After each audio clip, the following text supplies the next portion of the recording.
Hello, fellow loomers. So I am here today helping you understand the construction of a shawl which has these scallop edges at one side. Please note that this is not a pattern video.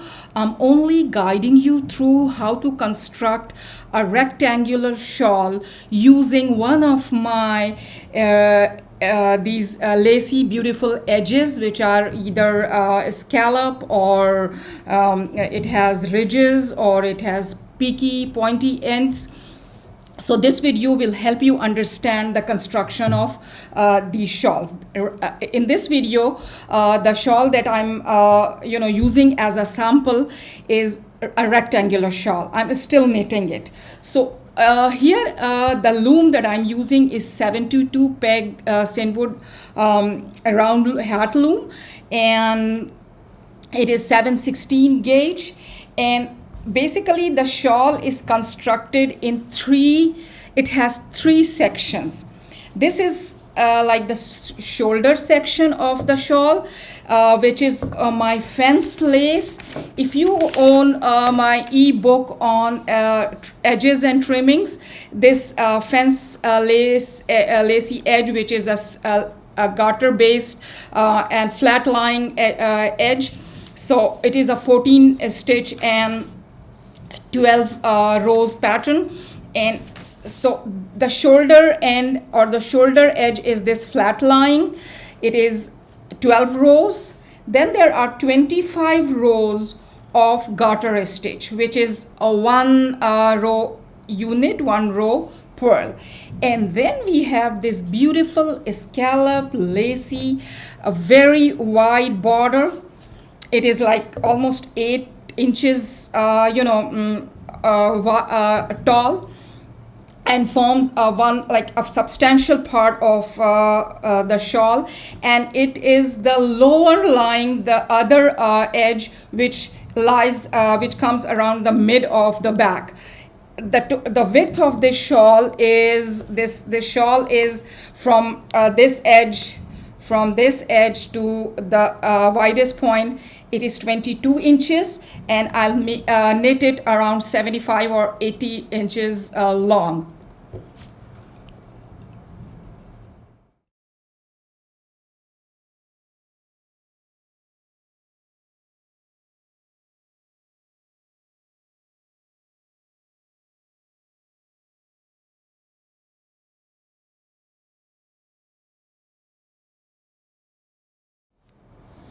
I'll now help you understand how I have divided this loom of the 72 pegs or the 72 stitches on this loom for attaining this construction. So the black starting point, it is the skip or the slip edge, only turn around.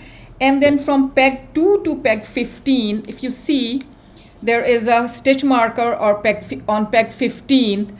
It is the pattern, the fence pattern, okay? And then there is only one peg of, see, if you look at this,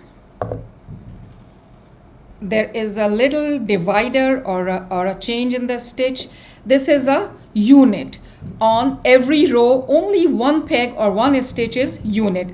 This is primarily to divide this lacy edge from the rest of the garter portion. Then there are 25 pegs of or 25 stitches of one row of unit and one row of purl, which is the garter stitch. And it lies flat, look textured, it looks good. And then there are 31, if you see, this is the first peg of my lacy 31 peg pattern. I haven't yet named this pattern, but I've designed it myself. I only cut this peak edge from one of my pattern, and then I have extended it and brought in a little bit of garter in between. So this pattern lies flat, and it looks like this. This is 31 pegs, which starts from the 42nd peg and goes all the way to the end of. It is 31 pegs and 31 stitches and 20 row pattern. I'm not talking about the pattern right now, but I would like to draw your attention that you can pick any of my edges and trimming and knit it here. This one is 31. You can pick any of 10 stitches, 12, 14. There is a 30 stitch cliff edge in my ebook. You can use it in this side or that side. It is not necessary that you knit this fence edge. You can just make a 4-row or 4-peg garter starting so that it doesn't curl or it lies flat. Or you can make this wide, this is like 3 inches, this wide only garter, and or maybe make the entire thing garter because this is garter. You may change and knit stockinette here, but remember the width changes with the stockinette. So basically, once again, I'm summarizing the construction. There is one edge here which is optional, whether you like this flat lying lace edge or you knit a garter border or any other kind of a border. Then there is this middle portion, and then there is a lacy edge, trimming or border. It's all the same thing.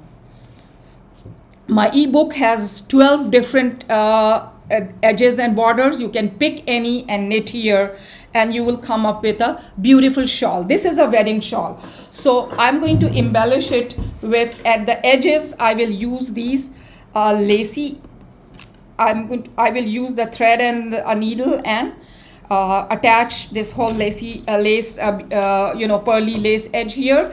And then I have these little pearls which will go here. I'm going to attach each of these pearls here like this. Yeah, I'll attach it once the whole shawl is knitted. So this is how easy it is. It's a rectangular piece of fabric which is anywhere from 68 to 75, 80 inches long, depending how long you want it. And this wedding shawl would be 80 inches, and it looks very pretty and elegant. Just a border or an edge with nice, open structure or lacy, and the rest of the shawl can be garter or stockinette. Hope you understand and you now know how to creatively use the edges and trimming book. Happy looming, everyone.